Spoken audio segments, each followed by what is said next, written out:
समाचारमा स्वागत छ। म रचना श्रेष्ठ। आज मिति 2078 साल पौष महिनाको 10 गते शनिबार पौष कृष्ण पक्षको षष्ठी तिथि 16:09 बजे उपरान्त सप्तमी तिथि रहने ईस्वी सम्वत 2021 डिसेम्बर महिनाको 25 तारिक शक सम्वत 1943 र नेपाल सम्वत 1142। आज सूर्योदय बिहान 6:54 र सूर्यास्त साँझ 5:54। सर्वप्रथम अहिलेसम्मका प्रमुख समाचार।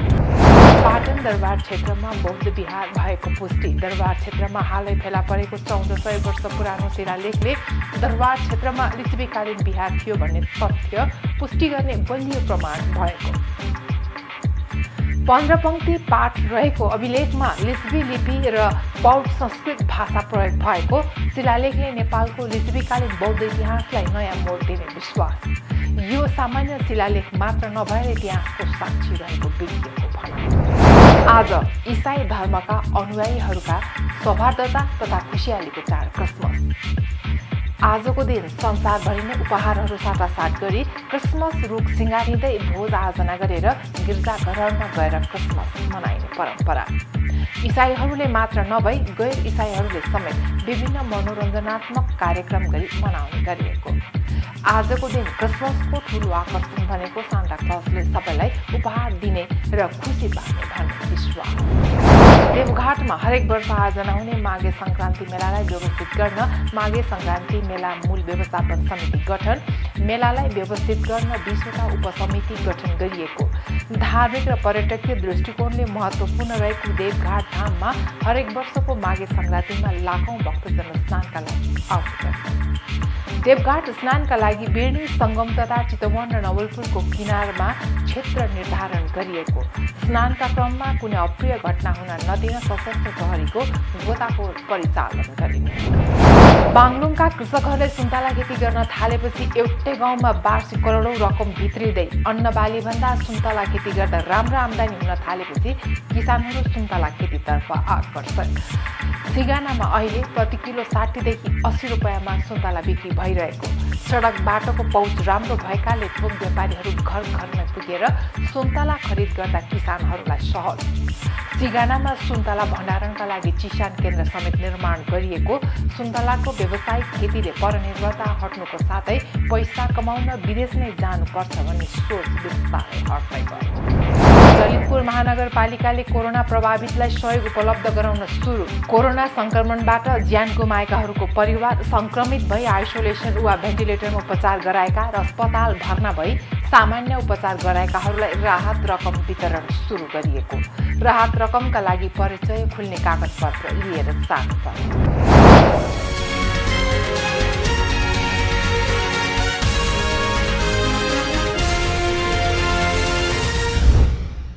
अब समाचार विस्तारमा। लिच्छवी कालमा हालको पाटन दरबार क्षेत्रमा बौद्ध विहार रहेको मानिन्छ। मल्लकालमा विहार विस्थापित गरी दरबार बनाइएको विश्वास रहेको छ। दरबार क्षेत्रमा हालै फेला परेको 1400 वर्ष पुरानो शिलालेखले इतिहासको यो तथ्य पुष्टि गरेको छ। लिच्छवी कालमा वृषदेवले बनाएको विहार तथा राजा सिद्धिनरसिंह मल्लले आफ्नो दरबार विस्तार गर्दा अहिलेको रत्नाकर महाविहार रहेको स्थानमा सारिएको थियो।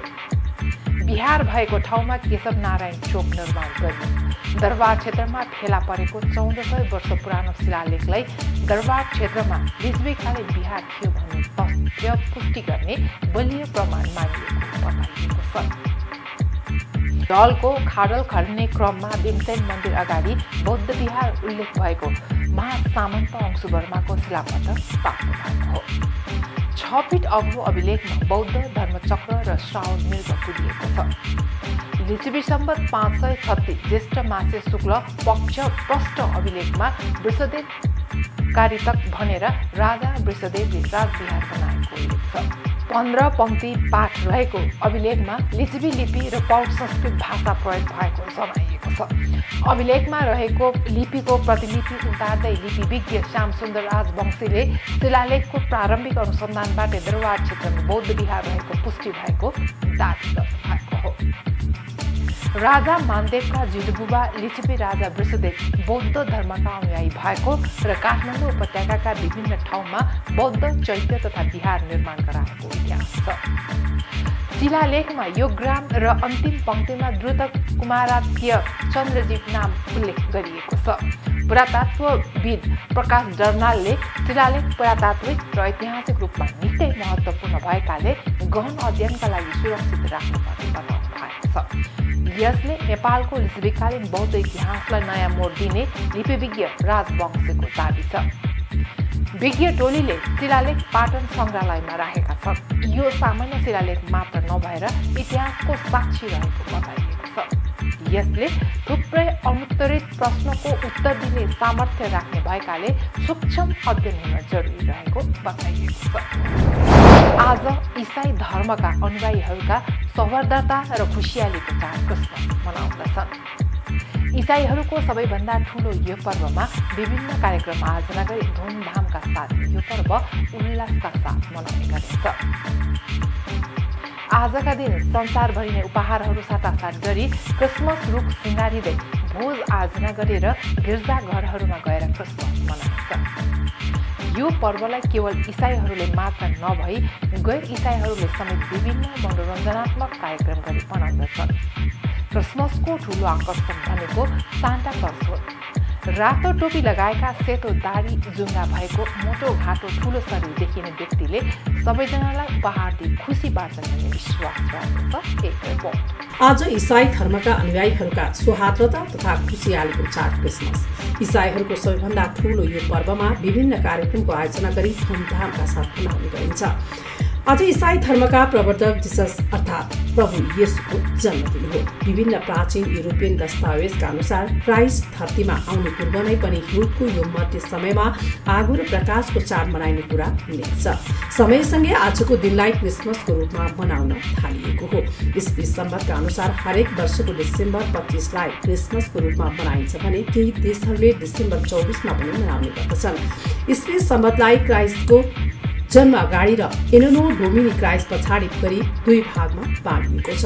आज यसै उपलक्ष्यमा संसारभरि नै उपहारहरू साटासाट गरिँदै क्रिसमस रुखहरू सिँगार्दै भोज आयोजना गरेर गिर्जाघरहरूमा गएर क्रिसमस मनाइन्छ। यो पर्वलाई केवल इसाईहरूले मात्र नभई गैर इसाईहरूले समेत विभिन्न मनोरञ्जनात्मक कार्यक्रम गरी मनाउँदछन्। पुरातन इजिप्ट र रोमका मानिस तथा पहाड बोट बिरुवाको शक्ति र सौन्दर्यमा विश्वास गर्थे। सोही समयदेखि नै घर घरमा सधैँ हरियो हुने बिरुवा राख्न सुरु भएको मानिन्छ। उनीहरू घरमा हरियो रुख हुँदा दुष्टात्मा टाढा भाग्ने विश्वास गर्थे। क्रिसमसमा विशेष पहिरन लगाउने गरिन्छ। क्रिसमसको ठूलो आकर्षण भनेको सान्टा क्लज हो। रातो टोपी लगाएका सेतो दाढी जुङ्गा भएको मोटो खाटो ठूलो शरीर भएको व्यक्तिले सबैलाई उपहार दिने र खुसी बाँड्नेछन् भन्ने विश्वास छ। कोही कोही व्यक्तिहरू सान्टा क्लजको फेसमा उपहार र कोसेली बाँड्दै साट्दै हिँड्दछन्। जर्मनीमा यो परम्पराको सुरुवात सन् 722 ताका भएको मानिन्छ। यस्तै क्रिसमसमा सजाइने ट्री 16औं शताब्दीमा सुरु भएको मानिन्छ। त्यस बेलाका महान इसाई सुधारक मार्टिन लुथर सन् 1500 ताका क्रिसमसको पूर्व सन्ध्यामा हिउँले ढाकेको जङ्गल हुँदै हिँडिरहेका थिए। उनले बाटोमा हिउँले चम्किरहेको रुख देखे। रुखका हाँगा हिउँले भरिएको थियो। चन्द्रमामा चम्किरहेको थियो। त्यसैबाट प्रभावित भएका उनले घर फर्केर सल्लाहको बोट लगाए। त्यसैमा धेरै मोमबत्ती पनि बाले। उनले सो रुख जिसस क्राइस्टको सम्मानका लागि तयार पारेका थिए। त्यस समयदेखि क्रिसमस ट्रीलाई सजाउने परम्परा सुरु भएको मानिन्छ। अर्को मान्यता अनुसार प्रिन्स अल्बर्टले पहिलो क्रिसमस रुख सन् 1841मा इङ्ल्यान्डको विन्डसर क्यासलमा रोपेका थिए। प्रभु येशूको जन्म भएको समयमा उनका बाबु आमा मरियम र युसुफलाई बधाई दिन स्वर्गका प्रतिनिधिहरू आएका थिए। सो दिन एउटा रुखमा ताराको प्रकाश परावर्तन गराएर चम्किलो बनाइएको थियो। त्यहीबाट क्रिसमस रुखको सजावटको प्रक्रिया सुरु भएको विश्वास छ। घरमा रुख सजाउँदा खुसी बढ्ने इसाईहरूको विश्वास छ। क्रिसमस ट्रीमा मोमबत्ती बाल्ने चलन 17औं शताब्दीमा सुरु भएको मानिन्छ। क्रिसमसमा घरमा ट्री सजाउँदा र मोमबत्ती बाल्दा यसले बच्चाहरूको उमेर लामो हुने मान्यता छ। तनहुँ र चितवनको सीमा क्षेत्रमा पर्ने देवघाटमा हरेक वर्ष आयोजना हुने माघे संक्रान्ति मेलालाई व्यवस्थित पारिने भएको छ। मेलालाई व्यवस्थित बनाउन 3वटा जिल्लाका स्थानीयलाई समेटेर 151 सदस्यीय माघे संक्रान्ति मेला मूल व्यवस्थापन समिति गठन गरिएको हो। धार्मिक र पर्यटकीय दृष्टिकोणले महत्त्वपूर्ण रहेको देवघाटमा हरेक वर्षको माघे संक्रान्तिमा लाखौं भक्तजन स्नानका लागि यहाँ आउने गर्दछन्। स्नानका लागि आउने तीर्थयात्रीको सहजताका लागि यही पुस 30 गते बिहानैदेखि उक्त स्थानमा सवारी साधन निषेध गरिएको जनाइएको छ। देवघाटको झोलङ्गे पुल जीर्ण भइसकेकाले सो पुलमा पुस 30 गतेदेखि नै सवारी साधनलाई निषेध गरिने देवघाट क्षेत्र विकास समितिले जनाएको हो। देवघाटको बेणी सङ्गममा स्नान गर्न चितवन, तनहुँ र नवलपुरबाट जान मिल्ने भए पनि चितवनबाट बाटो सहज हुने भएकाले सोही अनुसारको यातायात व्यवस्थापन गरिने बताइएको छ।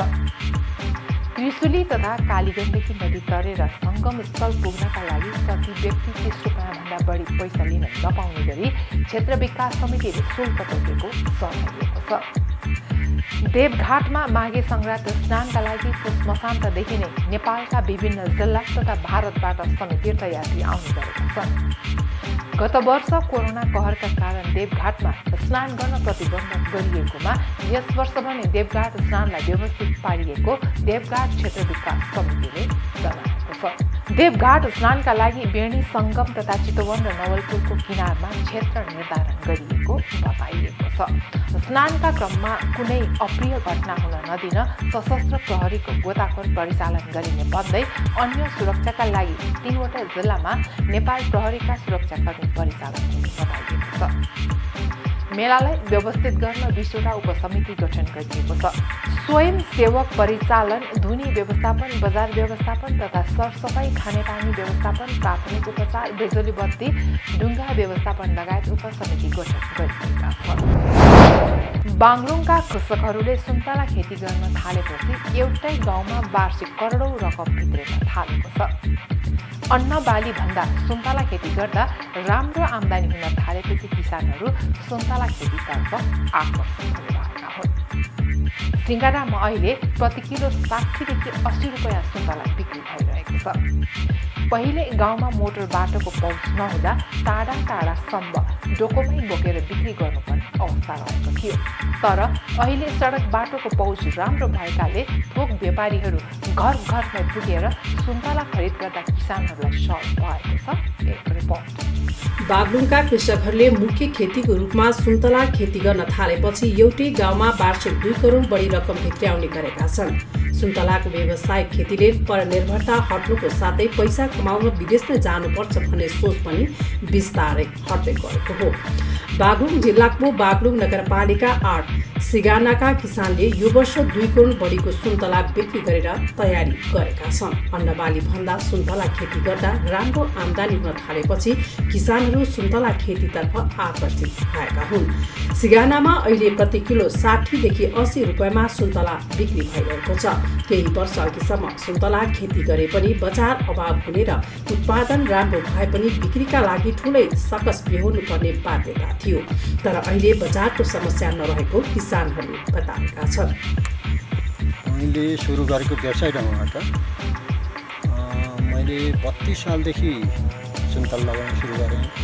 37मा अलि ठुलो व्यवसाय किसिमबाट 100 बोट लगाएँ र त्यो 37 सालदेखि अहिलेसम्म अब यसलाई निरन्तर रूपमा यही व्यवसायमा म तल्लिन्छु र यसमा भएका रोग किराहरू सबै जानकारी छ र यसको भण्डारण व्यवस्था पनि मलाई सहयोग भएको छ। लुम्ले अनुसन्धानबाट जिल्लामा प्रमुख रूपमा यहाँ सुन्तला फलिसकेपछि भण्डारण गर्नुपर्छ भनेर एउटा भण्डारणको लागि उनीहरूले प्रविधि बागलुङ जिल्लामा प्रथम रूपमा मेरै घर बनाए। त्यसपछि मैले त्यो भण्डारणको बारेमा पनि थुप्रै जानकारी दिएँ। अब जाने वहाँ सोध्ने अन्त ल्याउने औषधिहरू छर्ने त्यही गरिन्छ। पहिले गाउँमा मोटर बाटोको पहुँच नहुँदा टाढा टाढासम्म डोकोमै बोकेर बिक्री गर्नुपर्ने अवस्था थियो। तर अहिले सडक बाटोको पहुँच राम्रो भएकोले थोक व्यापारीहरू घर घरमै पुगेर सुन्तला खरिद गर्दा किसानहरूलाई सहज भएको छ। सिगानामा राम्रो फल लागिरहेको 12,000 भन्दा बढी सुन्तलाका बोट छन्। ती बोटहरूबाट बढीमा एक बोटबाट 28,700 देखि घटीमा 10,000 रुपैयाँका हिसाबले आमदानी हुँदै आएको छ। बजार व्यवस्थापनमा कुनै पनि समस्या नरहेको बागलुङ नगरपालिका 8का वडा अध्यक्ष राजव जीसीले बताउनु भएको छ। सुन्तलाको उत्पादन अहिले तपाईको एकदमै सन्तोषजनक छ। यसलाई बजार व्यवस्थापनको लागि भन्नाले हामी बगैँचाबाटै कृषकहरूको बगैँचाबाटै व्यवसायीहरू पोखरा चितवन बुटोल काठमाडौँबाट यहीँ आएको अवस्था छ अहिले। त्यसकारण हामीलाई यो बजार व्यवस्थापनको लागि अप्ठ्यारो परिस्थिति छैन। सिगानाका कृषकले सुन्तला बिक्रीबाटै न्यूनतम 70,000 देखि अधिकतम 5 लाखसम्म कमाउँदै आएका छन्। सिगानामा सुन्तला भण्डारणका लागि गण्डकी प्रदेश सरकारको 30 लाख अनुदानमा चिस्यान केन्द्र समेत निर्माण गरिएको छ। चिस्यान केन्द्रमा राखेको सुन्तलालाई बेमौसममा प्रति केजी 100 देखि 150 रुपैयाँमा बिक्री गर्ने गरिएको छ। अहिले पोखरा चितवन बुटोल काठमाडौँ लगायतका स्थानबाट व्यापारीहरू सुन्तला खरिदका लागि पुग्ने गरेका छन्। नेताबाट के रहेछ भने किसानहरूले वहाँ नपुर्याइदिँदो रहेछ। अनि पिच्छको व्यापारीहरू आउने उठाएर लाने अनि उता नि महँगो पर्ने अनि उताले गर्दा के भन्छ हाम्रो त सप्लाई हुन्छ काठमाडौँ हेटौडा नारायणघाट उताको मान्छेले नि खान पाइएन। त्यो भयो अनि त्यही भएर हामी आफै आएको हो। यहीँबाट डाइरेक्ट लाने बिचौलाई छोडिदिने बिचौले खान पाइएन सिधा जनताबाट पुर्याइदिने काम हो। यस्तो यो चाहिँ तपाईँको के छ भन्दाखेरि अब किसानहरूले अब यहाँबाट उता लैजाँदा दुःख हुन्छ उनीहरूलाई। अब बजार पनि बुझेका हुनुहुन्न उनीहरूले। अनि हामीले चाहिँ अब बजार सबै व्यवस्थापनहरू सबै थाहा कसरी बिक्री गर्ने के गर्ने भन्ने तरिकाहरू सबै हाम्रो आफ्नो तरिकाले बेचिन्छ। अनि उनीहरूले हामीले यहाँबाट लैजाँदाखेरि उनीहरूले घरमै पैसा आउने भयो। एउटा चाहिँ घरमै आउने भयो। उनीहरूले केही दुःख गर्नु भएन। सबै हामीले जुटाएर खेतला जुटाएर सबै गरिन्छ हामीले। अनि लास्टमा कति हुन्छ किलोको हिसाबले हुन्छ कि अब बगानै लिइन्छ त्यो अनुसारले पैसा बुझाएर अनि हामी यहाँबाट हाम्रो बजारतर्फ सम्बन्धित निकायबाट प्राविधिक र व्यवस्थापकीय सहयोग भएमा सुन्तला खेती अझै बढाउने सोचमा किसानहरू छन्। अनुकूल हावापानी भएका कारण सुन्तला रोपेको 3 वर्षमै उत्पादन दिने भएकाले सिगानाका अधिकांश कृषक सुन्तला खेतीमा आकर्षित भएका हुन्। अहिले झन्डै 20 देखि 25,000 सुन्तलाका नयाँ बिरुवा वडा कार्यालय मार्फत किसानहरूलाई वितरण भइरहेको छ। भक्तिदर्शन टेलिभिजन एसटीका लागि बागलुङ सहकर्मी सुवास आचार्यको रिपोर्ट। ललितपुर महानगरपालिकाले कोरोना प्रभावितलाई सहयोग उपलब्ध गराउन सुरु गरेको छ। कोरोना संक्रमणबाट ज्यान गुमाएकाहरूको परिवार संक्रमित भई आइसोलेसन वा भेन्टिलेटरमा उपचार गराएका र अस्पताल भर्ना भई सामान्य उपचार गराएकाहरूलाई राहत रकम वितरण सुरु गरेको नगरपालिकाका प्रमुख प्रशासकीय अधिकृत गणेश अर्यालले जानकारी दिनुभएको हो। नगरपालिकाले कोरोना भाइरसको संक्रमणका कारण ज्यान गुमाउने व्यक्तिको परिवारलाई 1,20,000, आइसोलेसन वा भेन्टिलेटरमा उपचार गराएकालाई 60,000 र सामान्य उपचार गराएकालाई 30,000 रुपैयाँ राहत रकम उपलब्ध गराउने अर्यालले बताउनु भएको हो। राहत रकमका लागि परिचय खुल्ने कागजात लिएर जानुपर्ने हुन्छ। यसअघि महानगरपालिकाको 103औं स्थापना दिवसका दिन प्रतिवटा एक जना गरेर 29 जनालाई रकम वितरण गरिसकेको पनि अधिकृत अर्यालले जानकारी दिनुभएको हो।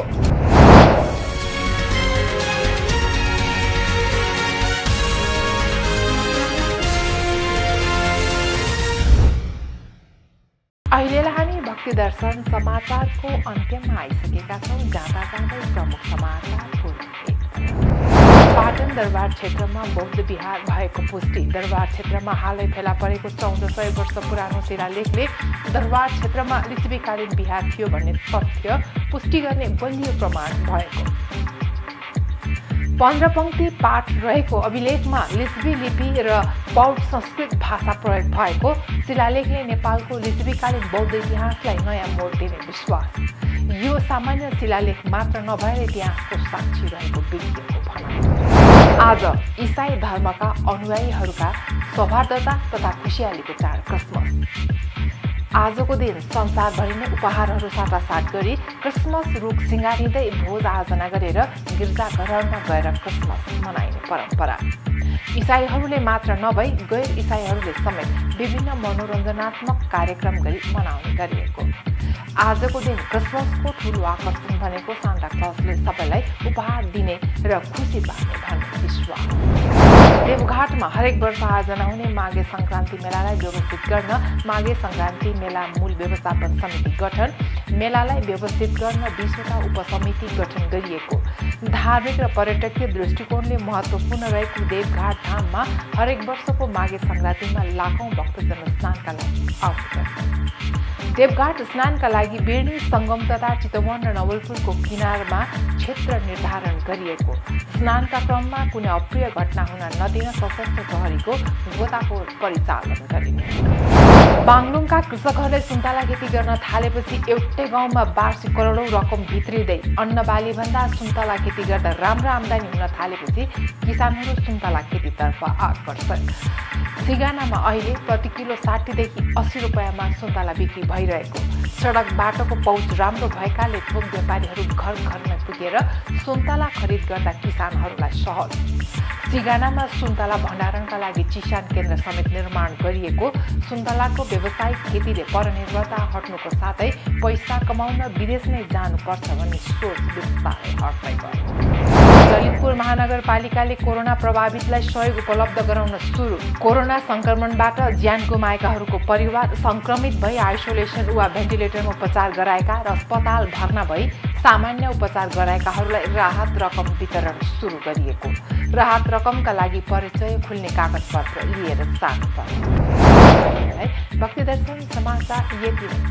सामाजिक सञ्जाल मार्फत हामीसँग जोडिनका लागि फेसबुक तथा ट्विटरमा लाइक तथा फलो गर्न सक्नुहुनेछ भने युट्युब मार्फत पनि हामीलाई प्रत्यक्ष हेर्न सक्नुहुनेछ। यस्तै कुनै सल्लाह सुझाव तथा प्रतिक्रिया भएमा भक्तिदर्शन@emountaintv.com मा हामीलाई पत्रचार गर्न सक्नुहुनेछ। धर्म, संस्कृति र संस्कारको संवाद भक्तिदर्शन टेलिभिजन HD